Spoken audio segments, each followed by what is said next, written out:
दोस्तों, 1986 का वक्त है और शाम का समय है। जंगल में भारत के वो पूर्वी क्षेत्र के जो जंगल है असम की तरफ, और वहाँ पर एक बहुत ही बड़ी मतलब एक संरक्षित जगह के अंदर कई सारे लोग इकट्ठे हुए हैं दुनिया भर से। वो वहाँ पर इसलिए इकट्ठे हुए हैं क्योंकि वहाँ पर एक प्रोफेसर जो आतंकवाद के बहुत माने जाने वाले प्रोफेसर हैं, वो एक नया हथियार लॉन्च करने वाले हैं जो कि अपराध जगत के अंदर बहुत ही धमाल मचाने वाला है। और अभी तक किसी को नहीं मालूम वो हथियार क्या है। और दुनिया भर के बड़े से बड़े क्रिमिनल वहाँ पर आए होते हथियार की खरीद के लिए। उस हथियार की बोली लगेगी। जब कहानी शुरू होती है तो प्रोफेसर आके बताते हैं कि वो जो हथियार है वो कोई टैंक या कोई मिसाइल या कोई गन नहीं है, वो उनका बेटा है, जिसे वो अपना बेटा बोलते हैं। वो बेटा जो नाग और इंसान का प्रतिरूप है और जिसका नाम है नागराज। तो यहाँ से दोस्तों कहानी शुरू होती है नागराज की, जिसको शुरुआत की थी राज कॉमिक्स ने 1986 में। और ये राज कॉमिक्स की तीसरी कॉमिक्स थी। उनकी पहली कॉमिक थी गगन, जो खुद एक सुपर हीरो था, और उनकी तीसरी कॉमिक्स थी नागराज, जो उनका बहुत बड़ा सपना था। और राज कॉमिक्स से पहले हिंदुस्तान के अंदर कुछ ही कॉमिक्स पब्लिश होती थी, जैसे इंद्रजाल कॉमिक्स, जिसके तहत फैंटम और मैंड्रैक ये सारे किरदार आया करते थे। फैंटम जिसे चलता फिरता प्रेत भी बोला जाता था। और इंद्रजाल की कॉमिक्स, उसके अंदर कई सारे होते थे पात्र। फिर शुरुआत हुई राज कॉमिक्स की। और जो लोग 80 के दशक में पैदा हुए, 90 में बड़े हुए, 90 जिसे 90s किड कहा जाता है, राज कॉमिक्स उनके उनके जीवन का एक बहुत ही इम्पोर्टेंट पार्ट था। और उनका जो किरदार थे, नागराज, ध्रुव, डोगा, ये सब सबके दिल में रच बस गए थे।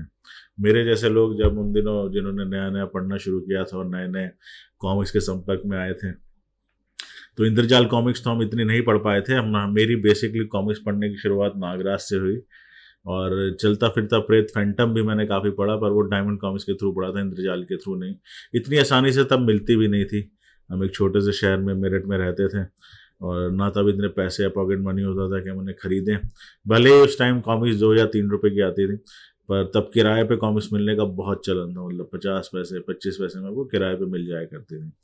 तो तभी मेरा पहली बार आमना सामना हुआ नागराज से। और वो नागराज की कॉमिक्स पढ़ते पढ़ते ही हम बड़े हुए। और करीब ना पूरा बचपन बचपन के बाद जब हम कॉलेज तक गए, मुझे अच्छी तरह याद है 2006 तक मैंने उसकी लगभग सारी कॉमिक्स पढ़ी थी। राज कॉमिक्स की तो सारी कॉमिक्स पढ़ी थी। हर महीने एक सेट आया करता जिसके अंदर 6 से 7 कॉमिक्स हुआ करती थी। पहले इंडिविजुअल कॉमिक्स शुरू हुई, फिर ग्रुप्स कॉमिक्स शुरू हुई, फिर दो पात्र मिलके इकट्ठे आने लगे। हाँ, और फिर जैसे आजकल मार्वल्स में होता है कि कई सारे करेक्टर्स मिलके आते हैं, वो सब बनता गया। तो जब इंजीनियरिंग कॉलेज में पहुंचे 2006 तक, तब सोचा कि अब कॉमिक्स वॉमिक्स इतनी पढ़नी नहीं चाहिए, तो फिर हमने वो पढ़नी छोड़ दी। उसके बाद हम अपने काम में लग गए, अपने जीवन यापन के अंदर, नौकरी में। और कॉमिक्सों की जगह किताबों ने ले ली, नॉवेल्स ने ले ली। वो सब पढ़ने के बाद अब जब थोड़ा फिर से समय मिला है, तो फिर से सोचा गया है कि क्यों ना दोबारा से देखा जाए कि क्या चल रहा है कॉमिक्स की दुनिया में। तो पता चला कि कॉमिक्स की दुनिया अब काफ़ी बदल चुकी है। अब कई नई तरीके की कॉमिक्स मार्केट में आ गई हैं। इंग्लिश की कॉमिक्स बहुत आ गई हैं, पर पाठक बहुत कम है कॉमिक्स के। और अभी भी जब फेसबुक इन सब के थ्रू कोशिश की गई लोगों को जानने की, तो पता चला कि हमारे साथ के लोग हैं, जो अभी भी कुछ लोग हैं जो कॉमिक्स कलेक्ट करते हैं, जो अभी भी कॉमिक्स की दुनिया से जुड़े हुए हैं। और शायद वही लोग अपने बच्चों को उनकी आदत डलवा रहे हैं। अब हम बड़े शहरों में जहाँ हम रहते हैं, हैदराबाद, नोएडा, बॉम्बे, दिल्ली, तो बहुत कम बुक स्टोर्स में मैं जाता हूँ जहाँ पर मुझे कॉमिक्स नज़र आती हैं। और मुझे लगता है एक बहुत अच्छा माध्यम था, बहुत अच्छा ज़रिया था अपने बच्चों को पढ़ने की आदत डलवाने का, जो कि आजकल भारतीय समाज में शायद कहीं खो सा गया है। कॉमिक्स की जगह जो है किताबों ने ही सीधी ले ली है। बच्चों ने कॉमिक्स की जगह मोबाइल और गेम्स में ज़्यादा बिजी हो गए। पर हम जो उन दिनों के पैदाइश हैं, जो तबके रहे हैं, हमारे लिए आज भी वो कॉमिक्स बहुत मैटर करती हैं। तो मैंने सोचा कि आज एक मैं वीडियो बनाता हूँ जिसके अंदर मैं उन कॉमिक्स के बारे में कुछ जानकारी देना चाहूँगा, खासकर उनके पात्र के बारे में। जो पात्र थे जैसे नागराज, तो राज कॉमिक्स के अंदर कई सारे पात्र हैं, ध्रुव, नागराज, डोगा। पर आज हम बात करेंगे सिर्फ नागराज की, जो मेरा भी बहुत पसंदीदा कैरेक्टर है। और आज से 6 महीने पहले मैंने दोबारा रिसर्च करना शुरू किया कि नागराज का क्या चल रहा है, तो मुझे पता चला कि भाई अब 3-4 नागराज हो गए, एक नहीं रहा है, मल्टीवर्स हो गया है यहाँ भी। तो मुझे बड़ी सारी कन्फ्यूजन हुई। फिर मैंने कुछ लोगों की मदद ली, जिसमें से एक रवीश जी हैं जो अपने रायपुर में रहते हैं, वो काफ़ी कॉमिक्स के प्रशंसक हैं, उनसे मुलाकात हुई फेसबुक के थ्रू। उन्होंने काफ़ी मुझे कॉमिक्स वगैरह भेजी और कुछ मुझे बताया, और प्रेम जी से भी बातचीत हुई इसी के थ्रू, और रवि जी से भी बातचीत हुई। तो हमने सोचा है कि अब हम जो बाकी लोगों को थोड़ा सा, मैं अभी भी देखता ना ग्रुप में पूछते हैं कि कॉमिक्स क्या चल रही है, कहाँ से मिलेगी, तो मैंने सोचा उनके लिए छोटे छोटे कुछ वीडियोस बनाए जाएं ताकि उनको वो जानकारी मिल सके। तो सबसे पहले मैंने सोचा कि आज हम बात करेंगे नागराज की। तो जैसे मैंने बताया कि नागराज की जो शुरुआत हुई थी वो 1986 में हुई थी। पहली कॉमिक आई थी जो नागराज। उसके बाद नागराज जो है आतंकवादी तो नहीं बना, और वहाँ से निकल के गुरु गोरखनाथ के संपर्क में आता है, और गुरु गोरखनाथ उनसे बताते हैं कि भाई तेरा रास्ता आतंकवाद नहीं है, तुझे आतंकवाद को ख़त्म करना है। तो वो आतंकवाद को ख़त्म करने की अपनी यात्रा पर निकल जाता है।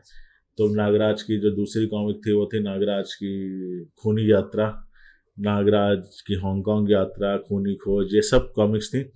तो इसके बाद उसका वो सफ़र शुरू होता है, और धीरे धीरे ये सफ़र कई देशों से घूमता फिरता वापस भारत में आके राजनगर में रुक जाता है, जहाँ पे वो राज के नाम से सेटल हो जाता है। तो अब मुझे पता चला है कि वो जो नागराज था जो हम पढ़ते थे 2006 तक, तब बहुत सारी कॉमिक्स आई। उसके अंदर एक नागायण सीरीज चल रही थी जो रामायण के ऊपर बेस्ड थी।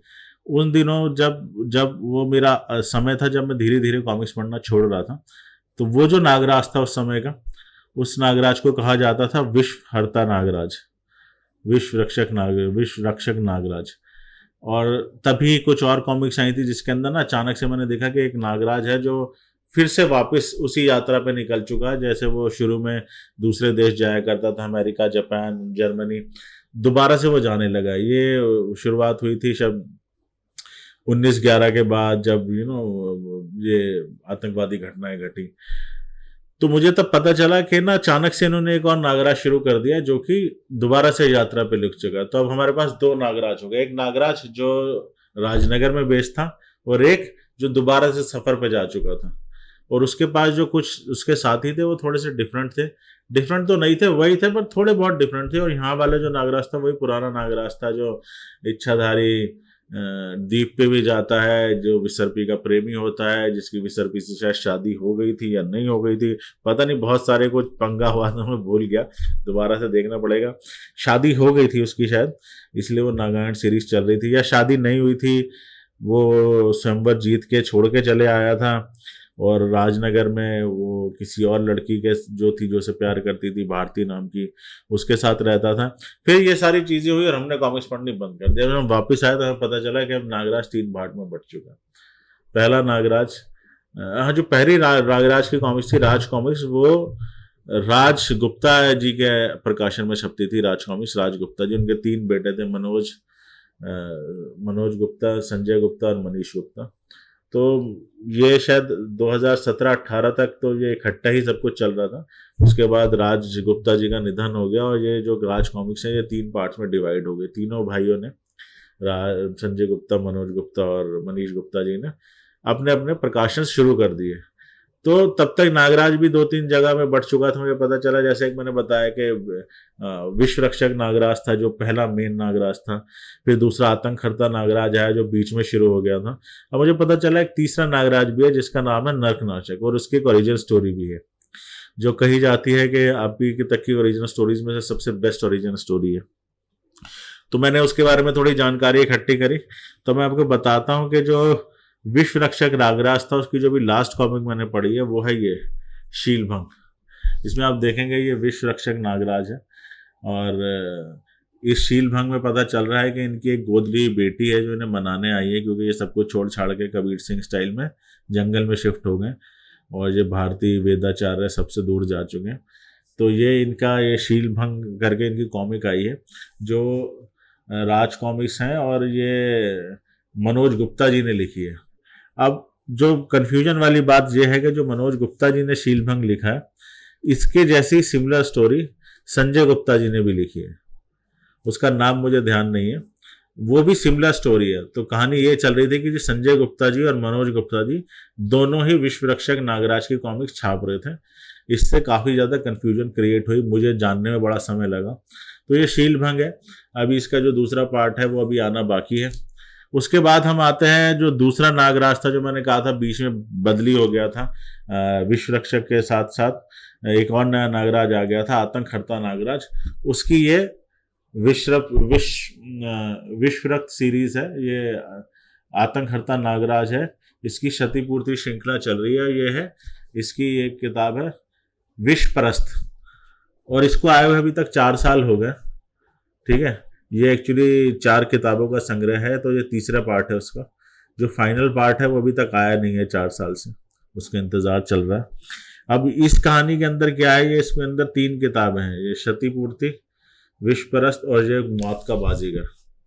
अब इसके अंदर जो कहानी चल रही है ना, इसके अंदर तीनों नागराज एक साथ चल रहे हैं, आतंकहर्ता भी, विश्वरक्षक भी और नरकनाशक नागराज भी। वो कैसे चल रहे हैं उसके अंदर ही बहुत सारी कंफ्यूजन है। कंफ्यूजन ये है कि जब विश्वरक्षक नागराज चल रहा था तो इन्होंने आतंकहर्ता नागराज की कोई ओरिजिनल स्टोरी नहीं बनाई थी, इन्होंने उसको सीधा ही पैरेलल वर्ल्ड में दिखाना चालू कर दिया। तो हमने भी तब इतना ध्यान नहीं दिया, हमें लगा कि चलिए एक पैरेलल कहानी कोई चल रही है। अब इन्होंने क्या किया, इन्होंने क्षतिपूर्ति श्रृंखला के अंदर उसकी ओरिजिनल स्टोरी दिखाने की कोशिश की है। तो ये आतंकहर्ता नागराज की है क्षतिपूर्ति सीरीज, और जो आतंकहर्ता नागराज शुरू हुई थी, हरी मौत नाम की एक कॉमिक आई थी, उससे आतंकहर्ता नागराज शुरू हुई थी विश्वरक्षक के पैरेलल। तो आतंकहर्ता नागराज, हरी मौत की कहानी चलते चलते एक जगह पहुंची, बैम बैम बिगेलो और वीरगति, उसके अंदर आतंकहर्ता नागराज जो है वो मर जाता है। उसके बाद ये क्षतिपूर्ति श्रृंखला शुरू हुई है, जिसके अंदर आतंकहर्ता नागराज दोबारा से जिंदा होकर वापस आ गया। जैसे अपने सास भी कभी बहू में महिर जिंदा होकर वापस आ जाता था, वैसे ही नागराज भी जिंदा होकर वापस आ गया, और उसे बिल्कुल आइडिया नहीं है कि वो किस तरीके से बच गया। तो इन 3 पार्ट में अभी तक वही कहानी चल रही है कि वो अभी तक उसे याद नहीं आ रहा है वो कैसे बच गया। और इसी के अंदर पैरेलली नरकनाशक नागराज की भी कहानी चल रही है। अब इन्होंने क्या किया है, इन्होंने कोशिश की है कि ये शायद इसके अंदर उसकी ओरिजिन सीरीज बनाना चाह रहे हैं, और इसका भी 4th पार्ट आना है, जिसमें ये पता चला है कि जब नागराज पैदा हुआ था, अभी तक इनकी कहानी से पता चला है कि जब नागराज पैदा हुआ था तो उस टाइम पे 2 घटनाएं हुई थी पैरेलल। तो एक घटना से विश्वरक्षक ये आतंकहर्ता नागराज बना, और दूसरी घटना से नरकनाशक नागराज बना। अब उनकी कहानी कहाँ जाके मिलेगी उसका इंतजार हम भी और सारे पाठक 4 साल से कर रहे हैं। अब मुझे नहीं पता कि 4 साल इन्हें क्यों लगे। जो इनको लिखने वाले हैं, जिन्होंने इसको लिखा है, मैं एक बार कंफर्म कर लेता हूँ। इसको लिखा है संजय गुप्ता जी ने, क्या है, क्षतिपूर्ति। अब इसमें मुझे पता नहीं चल पा रहा है कि इसको किसने लिखा है, शायद अनुपम सिन्हा जी ने लिखी है या किसने लिखी है।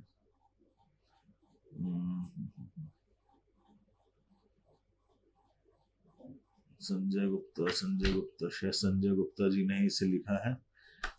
तो हम भी 4 साल से इंतजार कर रहे हैं कि हमें पता चले कि भाई जो आतंकहर्ता नागराज बना था वो कैसे बना था, उसकी क्या ओरिजिनल स्टोरी थी, और नरकनाशक की क्या है। और तीसरा जो नागराज चल रहा है वो चल रहा है नरकनाशक नागराज।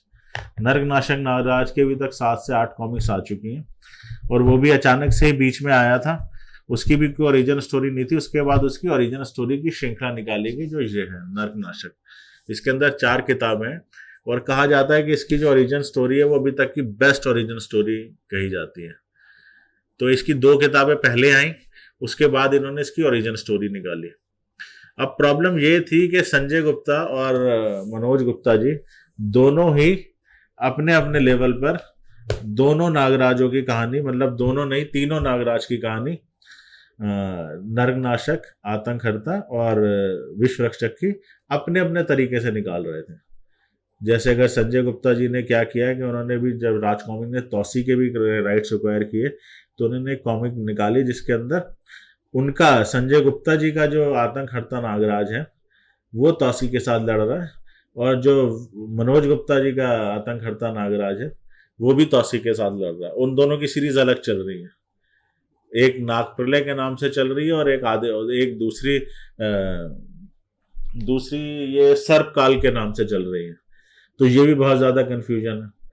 तो इसी वजह से बहुत सारी कंफ्यूजन चल रही है। और तीसरे इनके भाई हैं जो मनीष गुप्ता जी हैं, वो पुरानी कॉमिक्स को ही रिप्रिंट करके छाप रहे हैं, वो उन्होंने कोई नया कैरेक्टर लॉन्च नहीं किया है।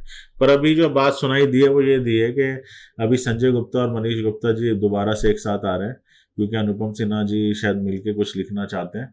तो अब हमें जो है ना, ये दोनों पब्लिकेशन से अलग अलग स्टोरीज नहीं जानने को मिलेगी। हम शायद अब आगे जाके विश्व रक्षक नागराज और नरकनाशक नागराज और आतंकहर्ता नागराज की कॉमिक्स दोनों जगह से एक ही कहानी उसकी चलेगी। ये जो जैसा भी समझौता करते हैं, कि अब ये करते हैं कि नहीं करते हैं वो बाद में पता चलेगा, पर फिलहाल तो यही कहानी चल रही है।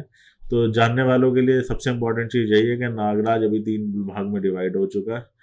सबसे पुराना क्लासिक नागराज विश्व हर्ता ये है अपना विश्व रक्षक नागराज, दूसरा नागराज है आतंकहर्ता नागराज, और तीसरा नागराज है नरकनाशक नागराज। तो 3 नागराज हैं और 3 पब्लिकेशंस हैं, संजय गुप्ता, मनोज गुप्ता और मनीष गुप्ता। अब हम देखते हैं कि आगे जाके ये तीनों नागराज अब इकट्ठा तो देखिए होने का सवाल ही नहीं होता। बस ये है कि कन्फ्यूजन थोड़ी सी कम होनी चाहिए। और जो आतंकहर्ता नागराज की ओरिजिन स्टोरी जो संजय गुप्ता जी की चल रही है और जो मनीष गुप्ता जी की, मनोज गुप्ता जी की चल रही है, वो दोनों एंड में जाके कंबाइन हो जाए, ताकि रीडर्स हमारे जैसे जो लोग हैं उन्हें कन्फ्यूजन ना हो। हम पुराने लोग हैं, हमें बहुत ज़्यादा समय लगा उसे समझने में। अब जो नए लोग आएंगे वो पता नहीं समझ पाएंगे कि नहीं समझ पाएंगे। तो ये बात मैं आज आपसे करना चाहता था कि नागराज जो हमारा पसंदीदा कैरेक्टर है वो 3 पार्ट में डिवाइड हो चुका है। और अगले वीडियो में मैं बात करूंगा नरकनाशक नागराज की ओरिजिन सीरीज की। अब हम धीरे धीरे दोबारा से कॉमिक्स में उतरने लगे हैं, तो मैंने सोचा है कि दर्शकों के साथ नरकनाशक नागराज की ओरिजिन स्टोरी शेयर की जाए, क्योंकि वही सबसे लेटेस्ट है और उसकी सबसे कम कॉमिक्स भी आई हैं, 7-8 कॉमिक्स आई हैं। और मेरे लगता है कि आगे जाके नरकनाशक नागराज ही सबसे ज़्यादा पब्लिश होने वाला है। तो अगले एपिसोड में हम बात करेंगे नरकनाशक नागराज की ओरिजिन स्टोरी की, वो कैसे बना, क्या बना, उसकी क्या कहानी है। क्योंकि जो पुराने नागराज हैं उनकी तो बहुत बड़ी कहानी है, वो तो जमाने निकल जाएंगे उसे समझाते हुए। पर हम शुरू करेंगे नरकनाशक नागराज से। इसके भी 6-7 कॉमिक्स आई हैं कि नरकनाशक नागराज की ओरिजिन स्टोरी क्या है, और देखते हैं आपको पसंद आती है उसकी ओरिजिन स्टोरी या नहीं आती। ये आपको कैसा लगा एपिसोड, ये जानकारी आपको कैसी लगी, इसके लिए ज़रूर बताइए। चैनल को लाइक कीजिए, सब्सक्राइब कीजिए 000। और जहाँ पर हम किताबों की काफ़ी बातें करते हैं, कॉमिक्स की बातें करते हैं, किताबों की बातें करते हैं, खेलों की बातें करते हैं, पॉलिटिक्स की बातें करते हैं। आपका जो भी जॉनर है, जो भी आपको पसंद है, आपके मतलब कि यहाँ पर चैनल पे काफ़ी चीज़ें मिलेंगी। Please like the channel, subscribe the channel and cheers. मिलते हैं आपसे जल्दी किसी और एपिसोड में। Bye bye, take care.